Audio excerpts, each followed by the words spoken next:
Ladies and gentlemen, the President of the United States, accompanied by the Vice President of the United States.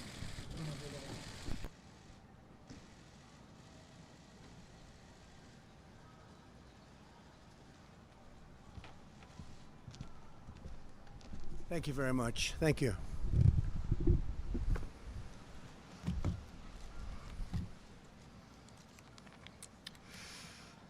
Today I'd like to provide you with an update in our war against the coronavirus. Thanks to our comprehensive strategy and extraordinary devotion to our citizens, we've had such tremendous support all over. We continue to see encouraging signs of progress. Cases in New York area, New Orleans, Detroit, Boston, and Houston are declining. Denver, Seattle, Philadelphia, Washington, D.C., Atlanta, Nashville, Indianapolis, and St. Louis are all stable and declining. All parts of the country are either in good shape, getting better, in all cases getting better, and we're seeing very little that we're going to look at as a superseding hotspot. Things are moving along. Really a horrible situation that we've been confronted with, but they're moving along.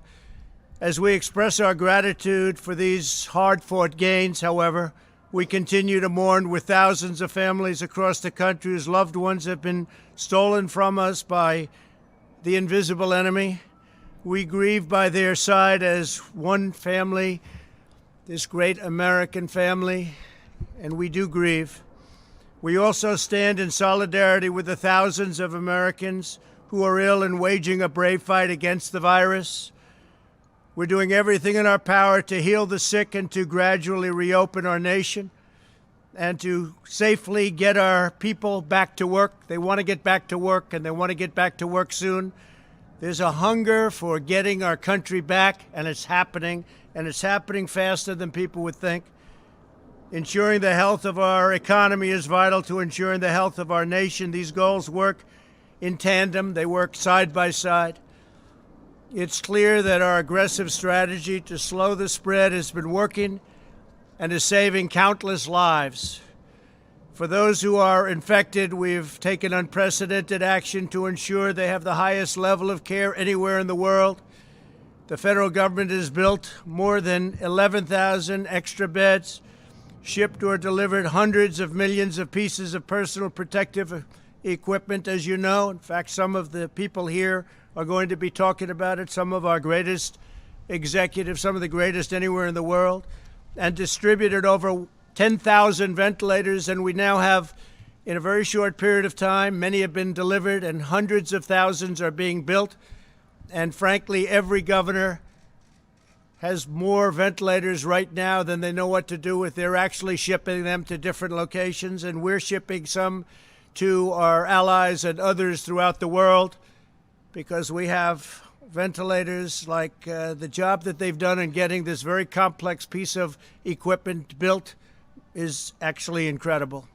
You don't hear about ventilators anymore except in a positive way. We've launched the most ambitious testing effort, likewise, on Earth. The United States has now conducted more than 5.4 million tests, nearly double the number tested in any other country, more than twice as much as any other country. Think of that. Moments ago, I came from a meeting with some of our nation's largest retailers, including Walmart, Walgreens, CVS, Rite Aid, and Kroger.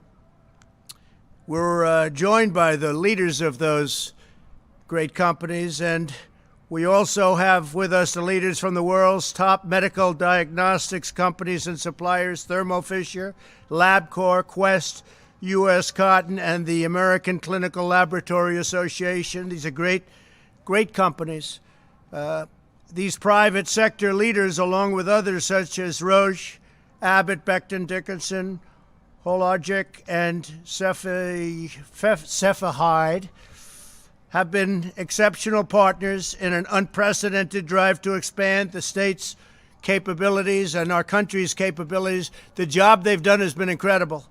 The testing that's been developed and being developed right now has been truly an amazing thing. I want to thank Abbott Laboratories for the job they've done. I want to thank Roche, and in particular, those two have really stepped forward. Abbott with a 5-minute test that people can take, and in 5 minutes they know what the answer is. I'd like to ask, if I could, the executives of these great companies, and they have really helped us a lot over the last 45-day period. We're talking about a 45-day period when many of us met. And since then, what Walmart and the others have done has been nothing short of amazing. So I just want to ask them to come forward and say a few words about their company. Plus, they're going to make a big contribution to our country. Please, come forward, please. Thank you. Come on up. Thanks. Thanks very much. Thank you, Mr. President, and thank you for all of you for being here today. And what we'd like to talk about is the progress we made. The last time we were here was March 13th, and we've made tremendous progress. And none of that progress could be made without the 47,000 people at Quest Diagnostics that are working around the clock on working up the test and running the test and delivering the results that we need. As far as results, we've made tremendous progress. We are currently at Quest Diagnostics testing about 50,000 tests per day.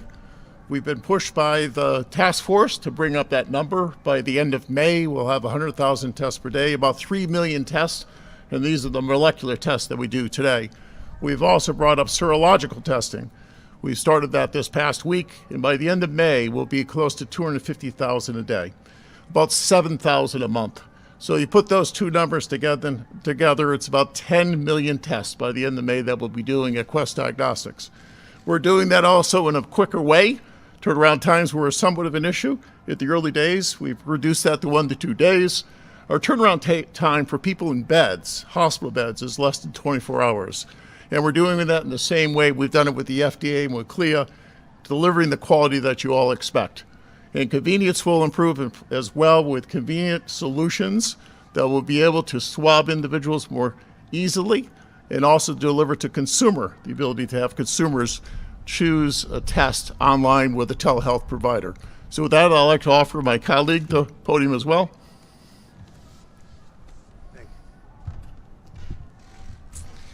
Mr. President, thank you very much for your leadership and for having us all here today. Our scientists and our lab technicians are working day and night in order to do as many tests as we possibly can for the American public and to turn those tests around as quickly as possible. Just 45 days ago, we said we could do several thousand tests a day. We can now do 60,000 tests a day, and we're continuing to expand that capacity every single day. In addition, our scientists are working to make testing more convenient and easier. We have the swabs now that are much smaller than the original ones that we originally launched with, but we also have the Pixel by LabCorp at-home test. That test right now is for healthcare workers on the front line and first responders, but we will be rolling that out much more broadly over the coming weeks. And we're going to roll it out with absolutely no upfront cost for the individual consumers. At the same time, we are building our capacity for serology testing. And we can currently do about 50,000 today, and we'll be able to do several 100,000 per day by the middle of May. And we're going to be working with the retailers, our colleagues that are here today, to help them as they expand their testing capabilities across the entire country. And lastly, Mr. President, we have a rather large drug development business, and we will continue to work with our colleagues in the pharmaceutical and the biotechnology industry to ensure we do everything we possibly can to enroll clinical trials fast so that we can get new treatments and potential vaccines. Thank you. Thank you very much. Thank you very much. Please go ahead. Thank you. Mr. President, thank you, and thank the administration for all of their collaboration to enable Thermo Fisher Scientific to be able to produce the test kits that companies like LabCorp and Quest and the public health labs around the world run. We met our original commitments of producing 5 million kits a week, and we're up to scaling that to double that in the coming weeks in terms of supporting testing around the world. I'd like to thank my 75,000 colleagues around the world for their tireless effort to make that a reality and supporting all of our customers to have the testing necessary to get America back to work.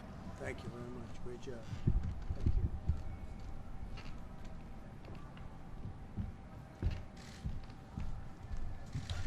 Thank you, Mr. President. I'm John Nims with U.S. Cotton, and we are the company that is going to produce the swabs to be used in these testing kits.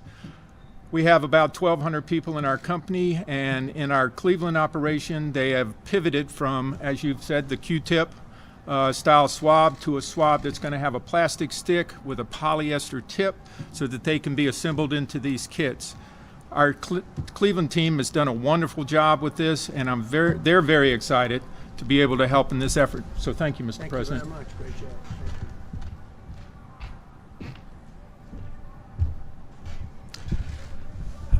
Mr. President, thank you. I'm Larry Merlo with CVS Health, and it was just over a month ago that we opened up our first drive-through test site.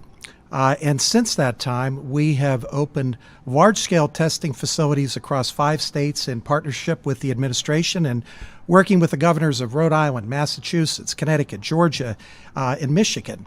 And these sites are enabling us to test approximately 1,000 individuals a day with real-time results.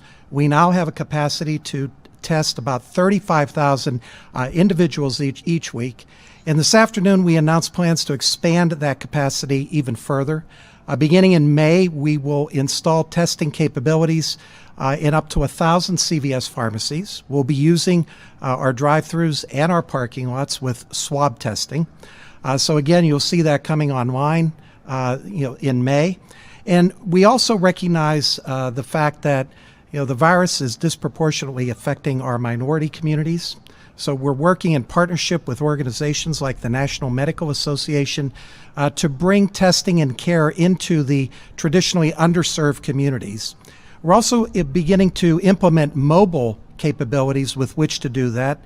And as businesses are restarting their workforce, we'll also be looking to assist them as they begin to come back to a normal operation. And finally, as my other colleagues, I just want to thank my CVS colleagues. They have done a phenomenal job in terms of helping people in many different ways all across communities in the country. And they're part of this army of healthcare professionals and front store and first line supervisors and workers that are doing terrific things to bring our country together. And for that, we owe them a huge amount of gratitude. Thank you. Thank you very much. Great job. Thank you. Thank you, Mr. President. Appreciate the invitation to be here today. And it was just 45 days ago when we were here. I'm Richard Ashworth. I oversee Walgreens in the U.S. And I just want to start off, Larry, like you, thanking the over 200,000 Walgreens team members who are in stores every day all across America taking care of our patients and our customers, giving them essential daily needs, the prescriptions, obviously, that they need, and even COVID testing while we're here. We also announced today we'll be expanding our testing capabilities across all states, including Puerto Rico. We'll be able to triple the volume that we do now in partnership with our lab partners, and we're excited to be able to do that. We're really excited with the public-private partnership that we have here because that's what's enabling us to do this, and we look forward to working with the additional states to get these sites up and running as fast as possible. As a pharmacist, I just want to say one quick thing. I'm really proud to be part of this profession, and not just Walgreens pharmacists and pharmacy employees, but all of them across grocery, mass, independents. You're really doing what you should be doing and what you went to school for, to help patients, counseling them on their medicines and helping them understand the problems that we're facing. Pharmacy is right here in it with everyone together in the community, and we look forward to being part of the testing like we are now, serology, whatever that might look like in the future, and eventually treatment when the vaccine does come. So thank you, Mr. President, for the opportunity. Great job. Thank you. Very much.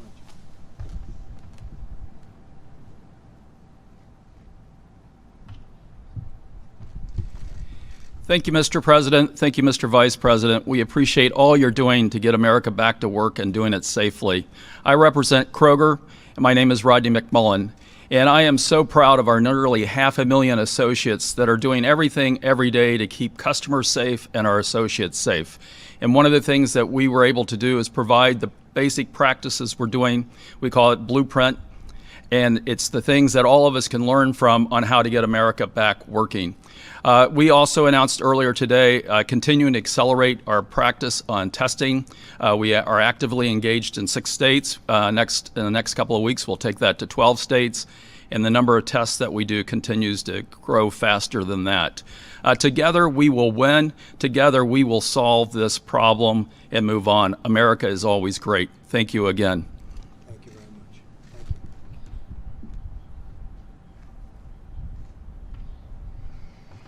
Thank you, Mr. President. My name is Doug McMillan. I'm a Walmart associate, and I too would like to start by thanking our associates for everything that they're doing in our stores, Sam's Clubs, distribution centers, and in our e-commerce fulfillment centers. They've been inspiring and continue to have a can-do attitude and step up. It's much appreciated. We started 45 days ago, as did everyone else, and we've been operating sites for a while now. We're now up to 20 sites across 11 states. By the end of next week, we'll be to 45, and by the end of May, we'll be at 100. We also, a few weeks ago, Vice President Pence and I were in a distribution center in Virginia, a food distribution center. He was kind enough to come and thank our associates for us there, which is much appreciated. And the President and Vice President were speaking on the phone about surgical gowns, and the President asked if we could put in an order for millions of surgical gowns, and we don't normally buy those, so I wasn't sure if we were going to be able to do that. But I'd like to thank our apparel team and McKesson in particular for partnering with us. We've been able to, in the month of April, secure an additional 2.5 million surgical gowns. And by the end of May, we'll have an additional 6 million available to help. So thank you for the opportunity to serve and for being here. Great job. Thank you.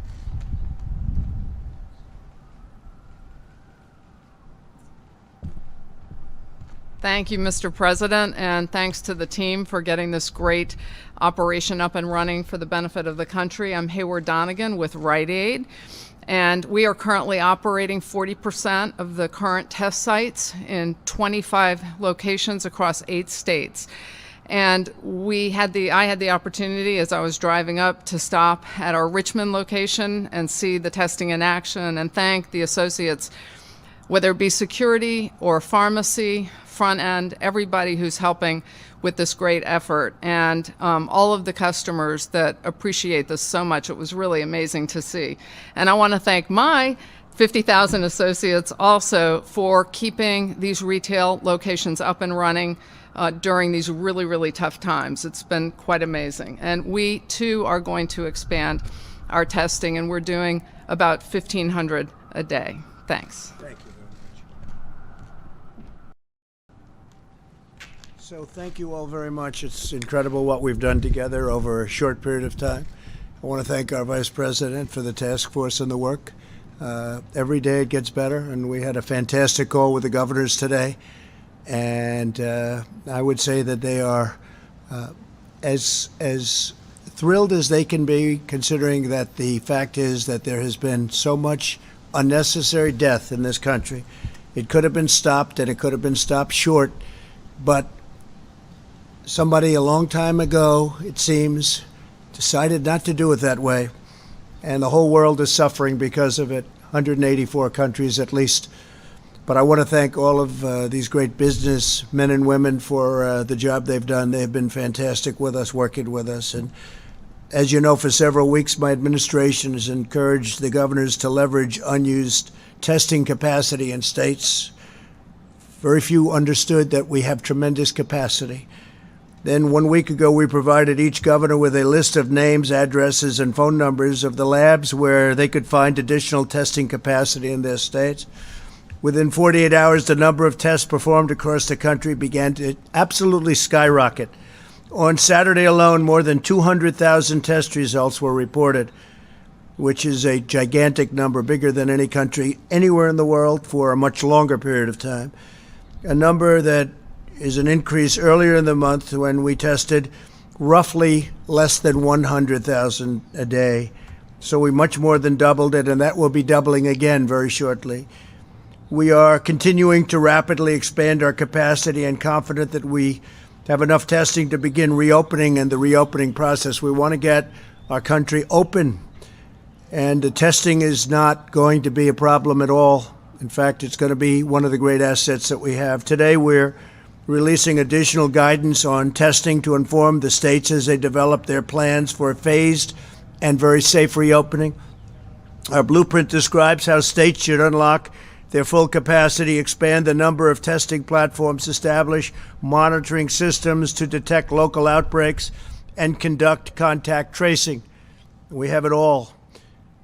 Other countries are calling to find out what are we doing and how do you do it, and we're helping them. We're dealing with a lot of countries, helping them on testing, just like we did on the ventilators. I directed our Medicare program to make it easier for seniors to get the testing that they need, and the pharmacies, as you know, we are allowing pharmacies now to do testing, and we have other testing locations that we're going to be allowing also, but having pharmacies get involved in testing is a very big deal. We're also asking governors to do the same in their Medicaid program, so they're going to be able and authorized to do the same in Medicaid. So that's a big deal. So we're deploying the full power and strength of the federal government to help states, cities, to help local government get this horrible plague over with, and over with fast. There's tremendous energy in our country right now. There's energy like people haven't seen in a long time, a spirit that they have not seen, and we're doing very well, considering what happened to us, and considering if you look at what happened to others. This is something that the world has not seen for a long, long time. You can probably go back to 1917, where it was a terrible period of time. You all know what happened in 1917. That's over 100 years ago. With that, I'd like to introduce, if I might, Dr. Birx, if you could come up, and then Admiral, you'll come up, and between the two of you, you'll explain the entire process and how much progress we've made and where we're going. Thank you very much. Thank you, Mr. President. So the blueprint lays out the roles and responsibilities to enhance our partnership between the private sector and the public sector, bringing together state and local governments with the federal government to ensure that we can accomplish and achieve our core principles and objectives. We can have the first slide. The core elements of the testing plan include both three elements: robust diagnostic testing plans developed in partnerships with state, and I just really want to thank the governors and the health officials, both at the state and local levels, who've been working with us day and night to work through these issues, and also all the laboratory directors in many of the states, as well as the American Society for Microbiology, who've been working with us to ensure that the plans were efficient and effective. Within the robust diagnostic testing plans, it was really unlocking the full capacity of the state, increasing the number of testing platforms. We now have multiple tests for different platforms, increasing the ability to collect samples, increasing testing and laboratory supplies, and ensuring that we work together to make sure that every client receives the tests that they need. This is added with timely monitoring systems. And what do I mean by that? It's systems where we bring together the ability to not only diagnose the symptomatic, but proactively and interactively work with individuals that we know are at higher risk. We've worked with states to look at where the outbreaks have occurred when they're not in the large metros, and we see that it occurs very often in places of closed settings among our Native Americans and among our long-term care facilities. So an active monitoring program that's active, integrated, and innovative. And then combining us with the third element, which is the rapid response program, relying on CDC to be working with state and local governments to ensure that every symptomatic case, and critically the asymptomatic cases, are quickly tracked and traced to ensure that we can not only control this epidemic, but predict outbreaks before they expand. And then finally, the plan includes an approach of using science and technology to develop even newer platforms, more efficient testing, really ensuring that the antibody tests that are utilized and recommended by both FDA and CDC have high quality in predicting both exposure to the virus and antibody development. And then finally, working on innovative tests that could be high throughput and point of care, an antigen-based test, or a point of care expanded nucleic acid test. Thank you.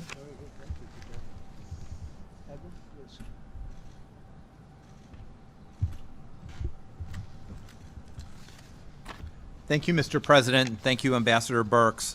If I could have the next slide, please.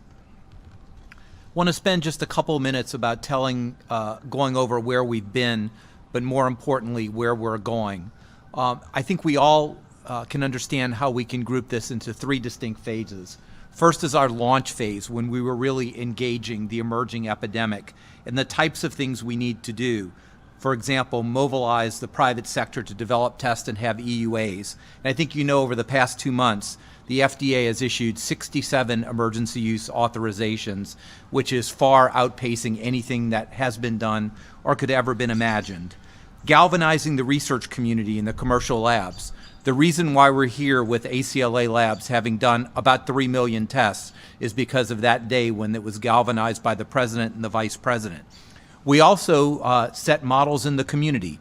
Those first community-based testing sites that were federally supported and really under the direction of the U.S. Public Health Service, people who had been in Japan testing people on the Diamond Princess to assure that it would be done right and it would be done safely for everyone involved. Then we moved to really scaling. That phase was very, very important because we knew we needed to be at an immense scale to enter the 3rd phase about supporting opening again. This again, for example, a lot of my life is about swabs.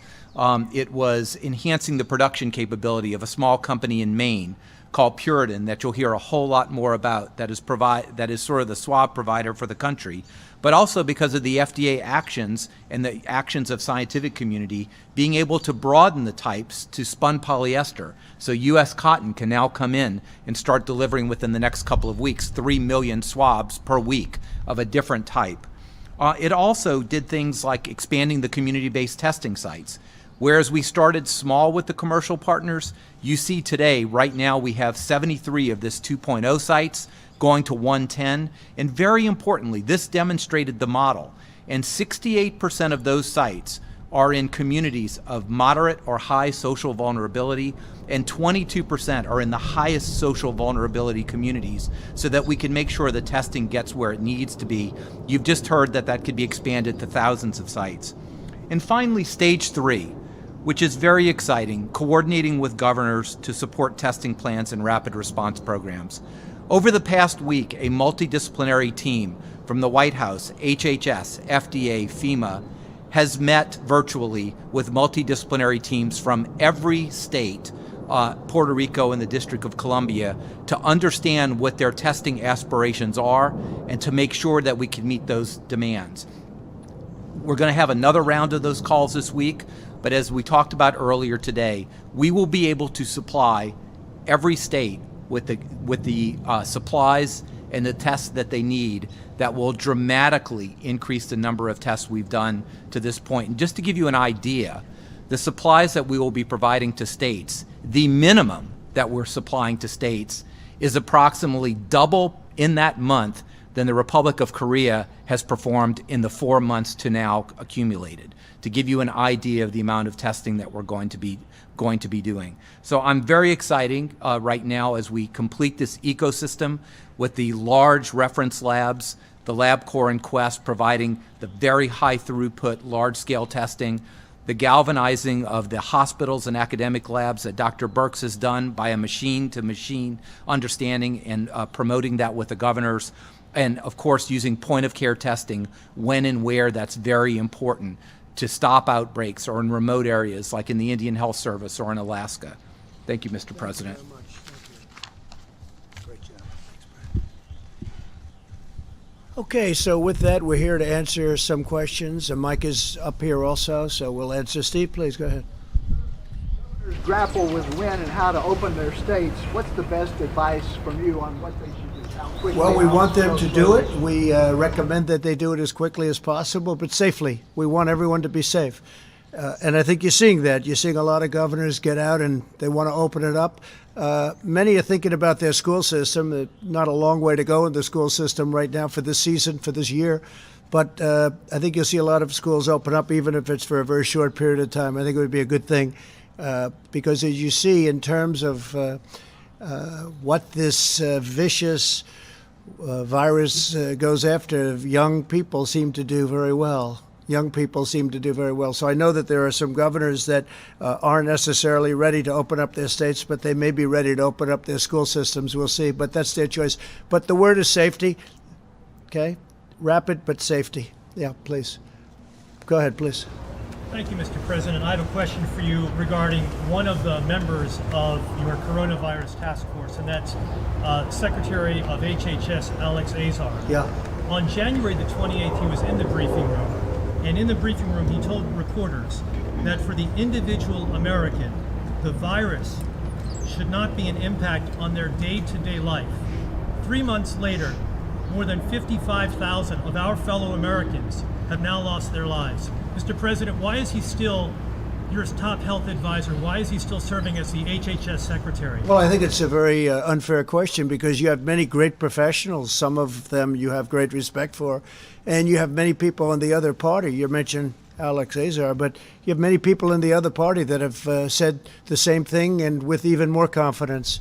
So a lot of people didn't get that right. I was very fortunate, whether it was through luck or whatever, that we closed the border. We put a ban on China other than our citizens coming in. We had our citizens. You can't keep out American citizens. You know, gee, you can't come back into your country. That's a little tough to do, but we put a ban on China. That was very fortunate. But I could tell you that Nancy Pelosi was dancing in the streets in Chinatown. She wanted to go, let's go out and party. Now, that was late into February, so you don't mention that, but you could mention that. Go ahead. Any other? Please, go ahead. Go ahead. Mr. President, he has not been in a briefing. Yeah, please stand up. Since April the 3rd. Does that show confidence? You should have no complaints, please. Thank you, Mr. President. Yesterday, you retweeted someone who alleged that Democrats have quote, inflated the mortality rate of the coronavirus by underreporting the infection rate. Do you believe that's true, that there's some sort of conspiracy theory regarding the number of infections states are reporting? Well, I can only say what we're doing. We're reporting very accurately. If you look at other countries are not. I mean, you can look at China, you can look at numerous countries where I don't think those are right numbers. I can only say what we're doing. It's very important to us to do very accurate reporting, and that's what we're doing. John, go ahead, please. By retweeting that, Mr. President.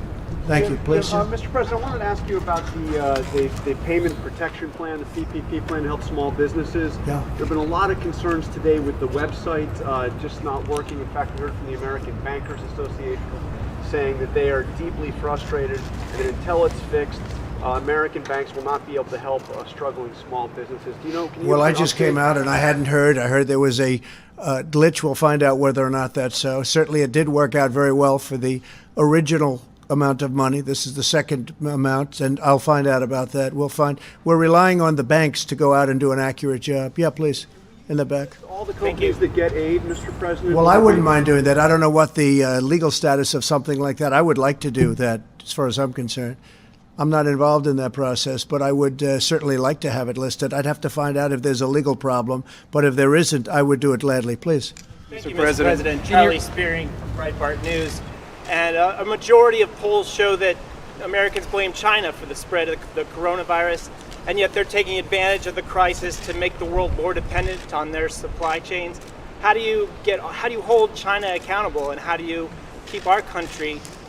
Well, Charlie, there are a lot of ways you can hold them accountable. We're doing very serious investigations, as you probably know, and we are not happy with China. We are not happy with that whole situation, because we believe it could have been stopped at the source, it could have been stopped quickly, and it wouldn't have spread all over the world. And we think that should have happened. So we'll let you know at the appropriate time, but we are doing serious investigations. American businesses from relying on China for their supply chains. How do you fix that? Well, we've already discussed that, and especially having to do with medical supplies and others. If you look prior to this virus, the deficit was coming way down under my administration because I put massive tariffs on China. We took in tens of billions of dollars, gave some of it to the farmers who were unfairly targeted by China. Nobody's ever done that before. We never took in 10 cents from China. Now, all of a sudden, I think you know very well, we've taken in tens of billions of dollars. I helped the farmers by giving them 2 years ago $12 billion, all coming from China, and we had plenty left over, too. And then the following year, $16 billion. And this year, we're also going to help our farmers. But nobody's ever done a thing like that because they were targeted unfairly by China. So we're doing a very strong investigation, and we'll let you know what the result of that is. We should be able to get the answers to. Mr. President, go ahead, please. As you talk about potentially reopening up America again, as we see in the slides behind you, what data are you going to look at in the future to see if restrictions need to be reimposed? Yeah, we're looking very much and reliant very much on the local areas, the governors. And that's been the way it has been for me, maybe not for everybody, but for me, that's the way it's been at the beginning. And from the beginning, the governors, some of them are doing an extraordinary job, not all of them, but some of them. And I think all of them maybe have a chance to do that. Some will be a little bit different. The areas are much different. Manhattan is much different than Montana. You have a lot of different circumstances. And obviously, if you look at the virus, it hits some areas, hasn't hit very much other areas, not even at all, almost not at all. But the entire country has been infected. West Virginia is an example. I spoke to Jim Justice, the governor of West Virginia, and they were long before anything hit, and they had numerous deaths, even in West Virginia, and they were really the last one to be hit. So we're dealing with the governors. We had a really great call today, as I told you. Very, very solid. These were not complaining people. These were people that they had everything they needed. They had their ventilators. They have their testing. They see their testing is growing. They're growing their testing. We're helping them. We're getting them what they need. And that was a group I'm sure some of you were on the line, even though you weren't supposed to be. And I think you know what the result of that call was. Please go ahead. Supply chain, sir. Following up on Charlie's question on making China, holding them responsible, Germany sent a bill to China for $130 billion, 130 billion euros for the damages caused by the coronavirus. Would your administration look at doing the same? Well, we could do something much easier than that. We have ways of doing things a lot easier than that. But Germany's looking at things, and we're looking at things, and we're talking about a lot more money than Germany's talking about. Yeah, please go ahead. Mr. President, we haven't determined the final amount yet. Thank you, Mr. President. It's very substantial. If you look at the world, this is worldwide damage. This is damage to the U.S., but this is damage to the world. Yeah, please. Thank you, Mr. President. Attorney General William Barr directed federal prosecutors to watch out for state and local officials that might be violating the Constitution by some of their stay-at-home orders. What's the strategy there? Will the federal government sue local authorities? Well, you'd have to ask Attorney General Barr, but I think he wants to see, like everybody, he wants to see people get back and wants to see people get back to work. He doesn't want people to be held up when there's no reason for doing it. In some cases, perhaps it's too strict. He wants to make sure people have their rights and they maintain their rights, very importantly. So a lot of people would agree with him, but you'd actually have to ask that question specifically from a legal standpoint to Attorney General Barr. Federal government suing state officials? It would depend on the state. It would depend on the circumstances of the state. Some states are, perhaps a little early, and some states are a little bit late. And the Attorney General, I read that, and I saw that, and frankly, the Attorney General doesn't want to have rights taken away because, there are some people, they're not allowed to open up a store, or they're going to lose their livelihood. And by the way, that causes death also, between all of the things that happen, and this has been a big study. The fact that people aren't allowed to have their freedom causes a tremendous amount of problems, including death. So that's what he's talking about. Please, in the back. Maryland and other states, Governor Larry Hogan specifically said they've seen a spike in people using disinfectant after your comments last week. I know you said they were sarcastic. I can't imagine why. I can't imagine why. Yeah. Take any responsibility? No, if I don't. were No, to I die? can't imagine. I can't imagine that. Yeah, go ahead, please. President, Dr. Anthony Fauci says that we need to increase testing by double it at least, and so does the Rockefeller Foundation. When are we going to be doubling testing? It doesn't really matter what they say there, and we just left him. We just had a meeting, but because we're going to have much more than double it very soon. Now, there are big believers in testing, and then there are some governors that don't feel as strongly about it at all. You understand that. They feel much differently about it. But we're going with maximum testing because it's something we're very capable of doing. But we'll be much more than doubled. Mike, I'd like you to answer that. We're going to be much higher than doubled on testing very shortly. Mike, please. Yeah, please. Thank you, Mr. President. I hope the American people looking on today are as proud as the President and I are of the incredible public and private partnership that you heard from today. It was 2 months ago that we had done less than 10,000 tests for the coronavirus in the United States. But because the President brought together these incredible commercial labs, brought together the best-known retailers in America. Now, Mr. President, we have 5.4 million tests. And as you said earlier today, we've done more than 200,000 tests in a single day.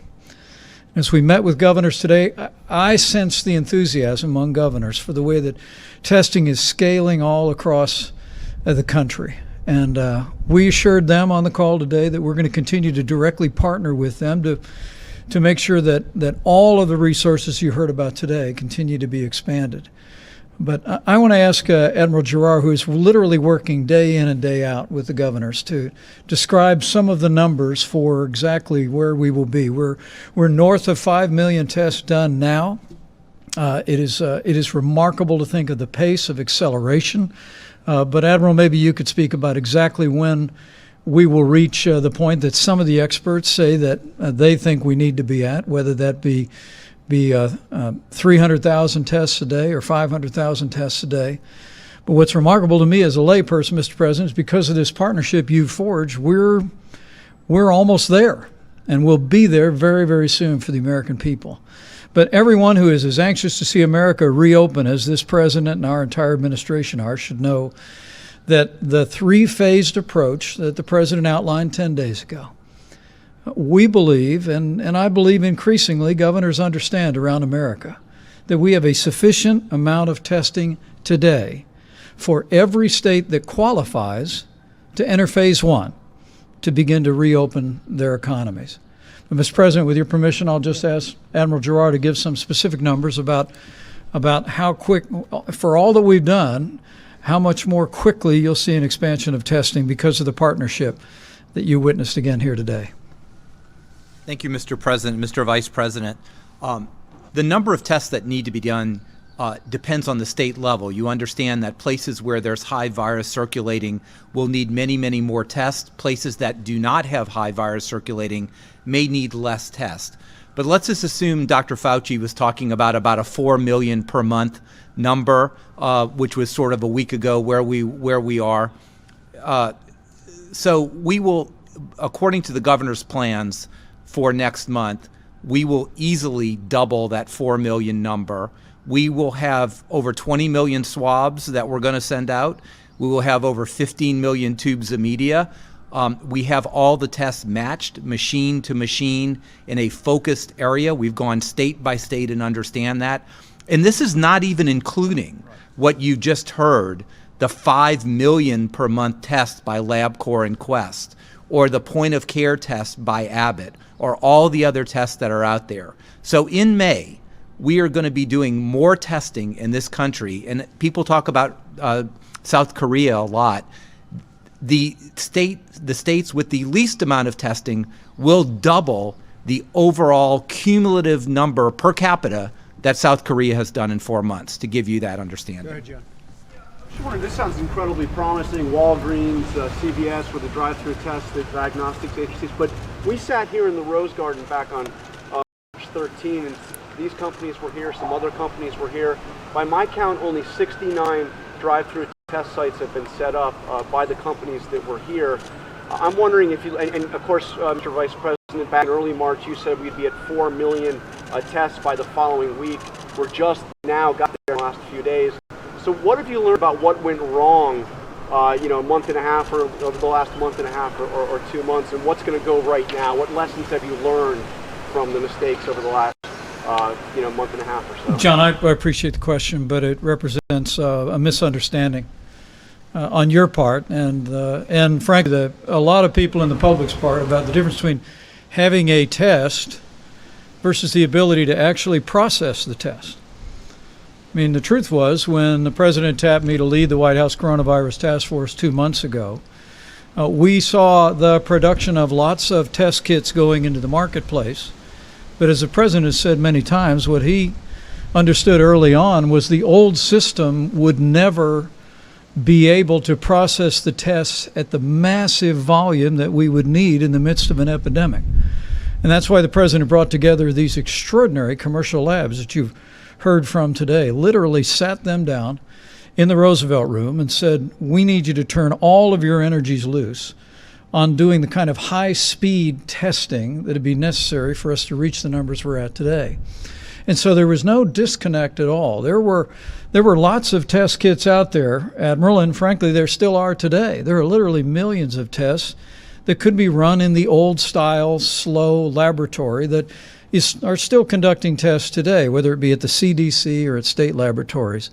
But what the President brought about with this public-private partnership has brought us to the point where we've done 5.4 million tests to date, and literally you just heard that by next month we could be doing as many as 2 million tests a week all across the country to give the American people confidence that we can reopen and get our economy moving again. So when you said 4 million tests 7 weeks ago, you were just talking about tests being actually being completed? I'm a little confused. John, I think precisely correct that in my first week on this job, we were informed that HHS, I believe IDT was the vendor, Admiral Giroir, that had distributed 1 million, was distributing another 4 million, and we believe they did. But again, those were tests that, frankly, but for the President's leadership, we'd still be waiting on those tests to be done in many cases, because they were tests that were designed to be run in the old laboratory model. But early on, at the President's direction, we brought in these incredible commercial labs. We partnered with these extraordinary retailers. And now we stand here today, literally one day last week, more than 200,000 tests in a single day. About the time that we were making those comments, we'd done less than 25,000 tests in the entire country. But we've met this moment with American ingenuity, with the incredible companies that are represented here, and we couldn't be more proud. Follow up, Mr. President. I think it's very important to know, and this you can get from any other country, I think, if they're being honest. Not only do we have the most testing in the world by far, but we have by far the best testing. OAN, please go ahead. Mr. President, thank you. As I'd like to switch gears and talk about General Flynn. Report circulating now that he may well be fully exonerated this week. If that were the case, is there any reason why you would not bring him back into the administration? I will only say this. I think that General Flynn is a wonderful man.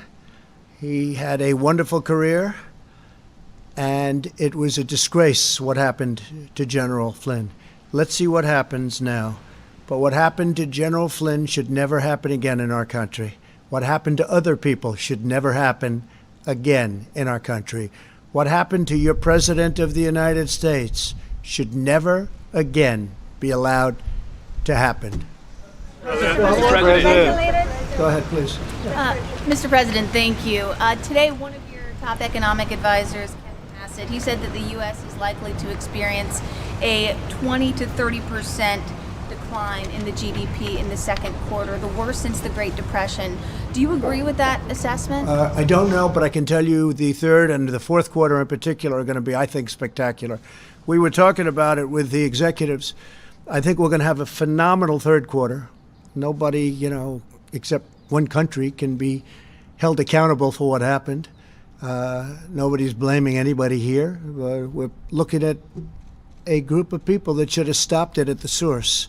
But so what happens in second happens in second. What we are doing is, I think you're going to see a big rise in the third, but you're going to see an incredible fourth quarter, and you're going to have an incredible next year. I think you're going to have a recovery. Look, they were just telling me inside, and it's fact, I built the greatest economy with the help of 325 million people. I built the greatest economy in the history of the world. And one day, because of something that should have never been allowed to happen, we had to close our country. We had to close our economy. I built it. We had the best employment numbers and the best unemployment numbers for Hispanic American, for African American, for Asian American, for everybody. Best stock market numbers. And by the way, the stock market was up very substantially today. And people are seeing a lot of good things. A lot of very smart people investing in the stock market right now. It's at 24,000, approximately 24,000. And if you would have said, with the tragedy that this country had to endure and go through, with all of the death and the people that died and were so badly hurt, by what happened. And you can only say God bless them. But if you would have said that our country would be in the position we're now, we're ready to move forward. We'll never forget loved ones. We'll never forget these great people that sacrificed for a reason of incompetence or something else other than incompetence, what happened at a point where they could have protected the whole world, not just us, the whole world. But we had the greatest economy ever in the history of our world, and I had to turn it off in order to get to a point where we are today. And now we're making a comeback, and I think we're going to have economically, from an economic standpoint, next year an unbelievable year. And I think that you're going to see a fantastic fourth quarter, and the third quarter will start to build.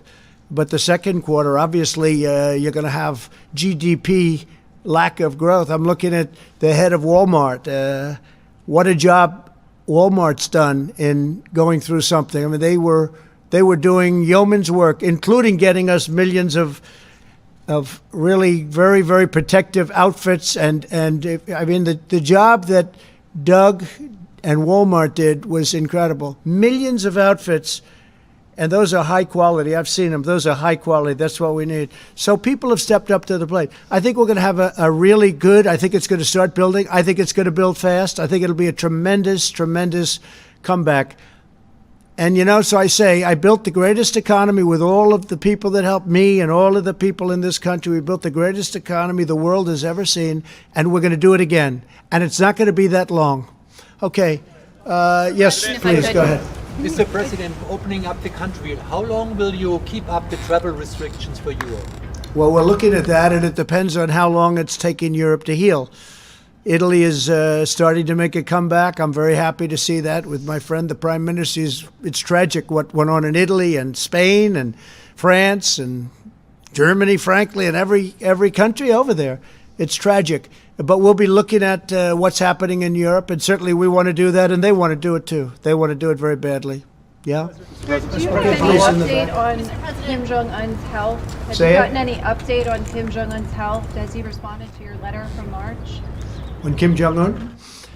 I can't tell you exactly. Yes, I do have a very good idea, but I can't talk about it now. I just wish him well. I've had a very good relationship with Kim Jong-un. If I weren't president, you'd be in war. You would have been in war with Korea. You would have been in war with North Korea if I wasn't president. That I can tell you. He expected that. That I can tell you. I hope he's fine. I do know how he's doing, relatively speaking. We will see. You'll probably be hearing in the not too distant future. All right, one or two more. Go ahead, please. Yeah, a question about the 2020 election. Yeah. Your likely Democratic opponent, Joe Biden, recently suggested that you were considering changing the date of the election, that you might try something like that. That's my first question. The same I question never even thought of changing the date of the election. Why would I do that? November 3rd. It's a good number. No, I look forward to that election, and that was just made-up propaganda, not by him, but by some of the many people that are working, writing little statements. I see all the time, statement made, you say so, statement made per Joe Biden, Sleepy Joe. He didn't make those statements, but somebody did. But they said he made it. No, let him know I'm not thinking about it at all, not at all. Okay, go ahead in the back, please. Yeah, the bipartisan Senate Intelligence Committee came out with the fourth installment of its report. It concluded that Russia interfered in the 2016 elections and there was not political bias. Do you accept its conclusions? Oh, I don't know. I haven't seen the report. Yeah, please, go ahead. President, nice to see you. I think you have a good relationship with North Korean leader Kim Jong-un. But last Saturday, Senator Graham, he mentioned in the Fox News, he interviewed, he said... he didn't say anything last Saturday. Kim Jong-un... Nobody knows where he is, so he obviously couldn't have said it. If you have this is breaking news. Yes. That Kim Jong-un made a statement on Saturday? I don't think so. Okay, go ahead. Let's do one more, please, in the back. If an American president loses more Americans over the course of 6 weeks than died in the entirety of the Vietnam War, does he deserve to be reelected? So, yeah, we've lost a lot of people, but if you look at what original projections were, 2.2 million, we're probably heading to 60,000, 70,000. It's far too many. One person is too many for this. And I think we've made a lot of really good decisions. The big decision was closing the border or doing the ban, people coming in from China, obviously other than American citizens, which had to come in. Can't say you can't come in, you can't come back to your country. I think we've made a lot of good decisions. I think that Mike Pence and the task force have done a fantastic job. I think that everybody working on the ventilators, you see what we've done there, have done unbelievable. The press doesn't talk about ventilators anymore. They just don't want to talk about them, and that's okay. But the reason they don't want to talk, that was a subject that nobody would get off of. They don't want to talk about them.